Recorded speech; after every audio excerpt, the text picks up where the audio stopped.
Orion is getting ready to launch.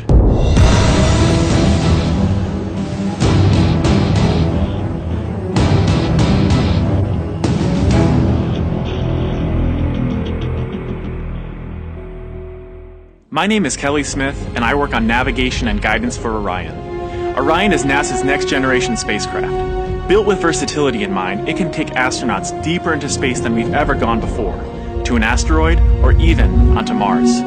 For these missions, Orion has to be one tough spacecraft, withstanding high speeds, searing temperatures, and extreme radiation. Before we can send astronauts into space on Orion, we have to test all of its systems. And there's only one way to know if we got it right: fly it in space. For Orion's first flight, no astronauts will be aboard.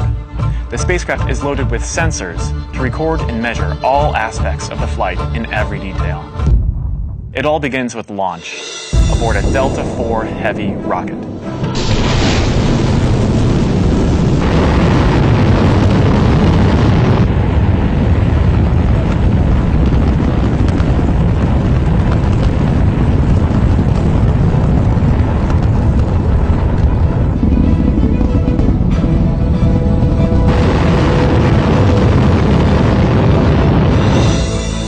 As it punches into Earth orbit, Orion will jettison its launch abort system. The abort system is a safety feature designed to pull Orion and its crew out of danger if there were a problem with the rocket during ascent. Orion's journey is just beginning. As the spacecraft and the upper stage begin their first lap around Earth, Mission Control in Houston is monitoring the progress of the flight. Orion's over 100 miles up and going about 17,000 miles per hour. Just as it passes over the Indian Ocean, we lose communication.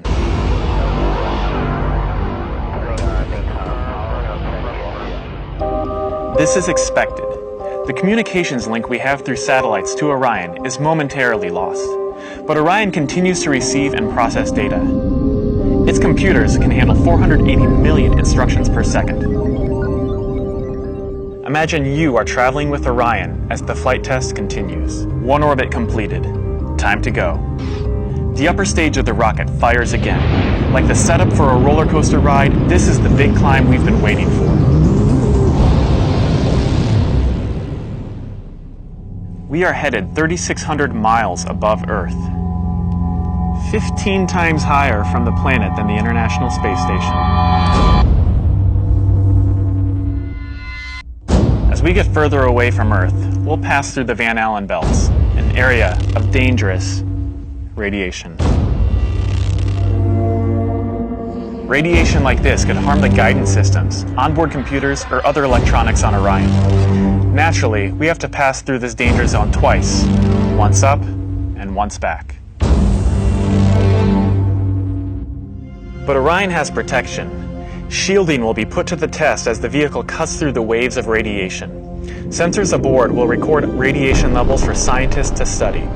We must solve these challenges before we send people through this region of space. For this flight, it's time to head home.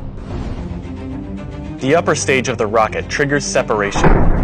Orion's jets fire to turn it into the proper position to re-enter Earth's atmosphere. No matter what happens now, we're coming in. 75 miles above Earth, the spacecraft enters the atmosphere. Things happen quickly. We're now traveling more than 20,000 miles per hour. Air particles pushed out of the way heat up. An envelope of hot plasma surrounds the vehicle as it plummets towards Earth. The plasma reaches temperatures of 4,000 degrees Fahrenheit, almost twice as hot as molten lava. This may be the most dangerous part of the flight. Mission Control is monitoring all the data from the spacecraft, and then we lose communication again. No data can penetrate the plasma. Orion is on its own. Orion is inside a fireball. Onboard systems ignite jets to keep the ship pointed correctly, so the specially constructed heat shield takes the full brunt of the inferno. This is the largest heat shield of its kind ever made. Orion's computers command the spacecraft to bank like an airplane, keeping a precise path to the landing site. Even though we've slowed from 20,000 miles per hour to about 300 miles per hour, we're still traveling amazingly fast. We must slow down to safely land in the ocean. Luckily, we have parachutes. Specially designed for Orion, the parachutes help us hit the brakes, but not too quickly. One day people will be aboard, so deceleration must happen in stages to keep things comfortable for the crew. The forward bay cover jettisons.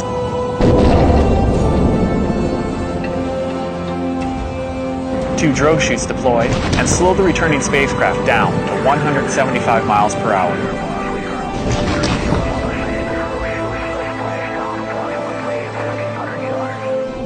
Then, the three main parachutes open.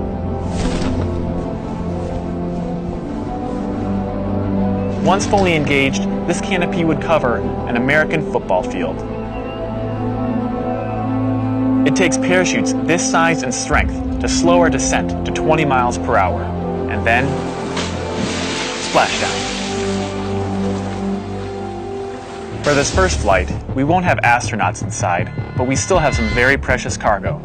The flight data from this mission is stored inside the Orion spacecraft. While our flight might be over, there is still a lot of work to do. Onboard sensors recorded every detail, from launch to flying in space, to re-entry to landing.